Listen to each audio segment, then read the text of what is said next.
चलिए रुक करते हैं प्राइमरी मार्केट का। और बजाज हाउसिंग के आईपीओ की खबर से बजाज ट्विंस में हम देख रहे हैं कि पिछले कई दिनों से लगातार एक तेजी देखने को मिल रही है। आज भी बजाज फाइनेंस और बजाज फिनसर्व के स्टॉक में करीब 3% की तेजी है।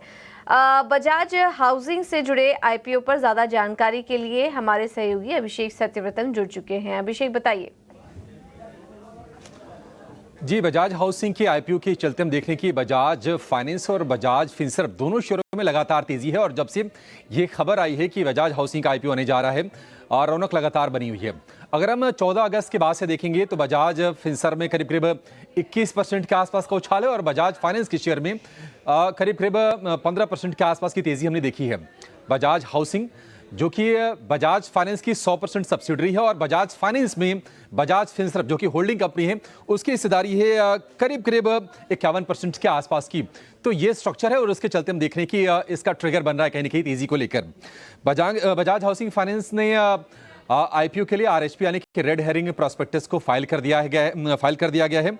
आईपीओ 9 से 11 सितंबर तक ये खुलने जा रहा है और जो साइज होगा वो होगा करीब करीब 6,500 करोड़ रुपए का। 6,500 करोड़ रुपए में से फ्रेश इशू होगा 3,600 करोड़ रुपए का और 3,000 करोड़ रुपए का ऑफर फॉर सेल होगा, यानी कि बजाज फाइनेंस अपने स्टेक को ऑफलोड करेगी। बजाज फिनसर्व और बजाज फाइनेंस के शेयर होल्डर्स के लिए इस आईपीओ में स्पेशल कोटा होगा। और जैसा कि हमने आपको बताया कि बजाज फाइनेंस की 100% सब्सिडरी है ये कंपनी बजाज हाउसिंग।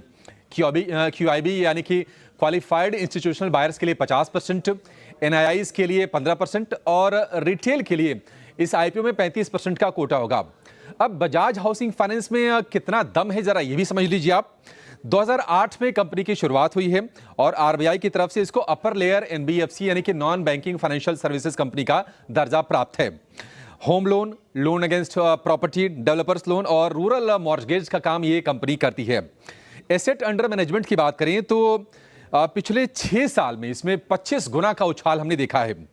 अगर हम फाइनेंशियल्स की यानी कि इसके नतीजों की बात करें तो FY24 में AUM जो था वो 32% के उछाल के साथ 91,370 करोड़ रुपए पर पहुंच गया है।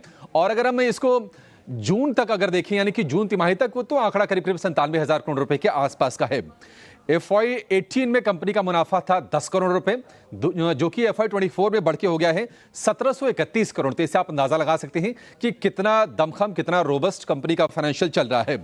2017 से अब तक बजाज फाइनेंस ने कंपनी में 9,000 करोड़ रुपए का निवेश किया है और कमिटमेंट ये है कि आगे भी वो पूंजी इसमें डालते रहेंगे। तो निश्चित तौर पर एक बड़े साइज का ये आईपीओ आ रहा है, वहां से वैल्यू अनलॉकिंग बजाज फाइनेंस और बजाज फिनसर्व के लिए होती हुई दिखेगी और इसके चलते निवेशकों का लगातार भरोसा बढ़ रहा है दोनों शेयरों पर।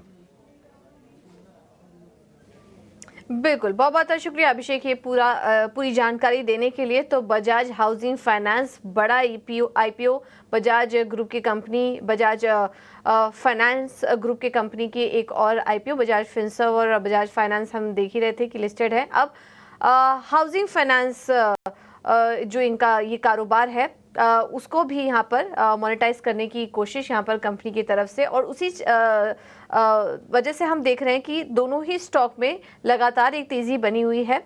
बजाज फाइनेंस अगर 14 अगस्त से देखेंगे तो करीब 15% और बजाज फिनसर्व में 21% की तेज़ी आ चुकी है। विनय जी, आपसे राय लेंगे एक बार इन दोनों ही शेयरों पर। लगातार तेज़ी बनी हुई है, आज भी स्टॉक 3% ऊपर है आईपीओ के खबर के चलते।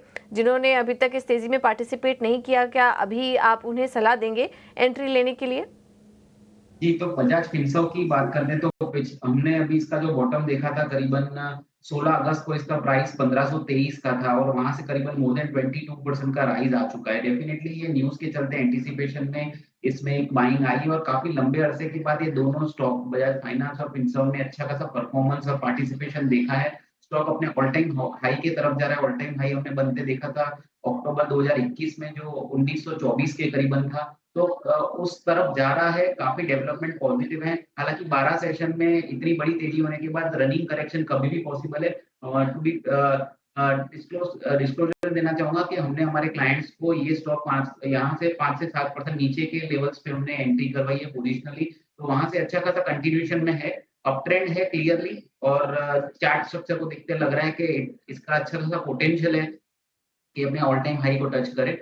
तो लंबे अरसे के बाद एक रिलेटिव स्ट्रेंथ इसमें दिख रही है। तो दोनों स्टॉक चार्टिकली काफी अच्छे लग रहे हैं, खास करके बजाज फिनसर्व हमारा टेक्निकल पिक भी है और we are expecting it to cross all time high beyond 1924।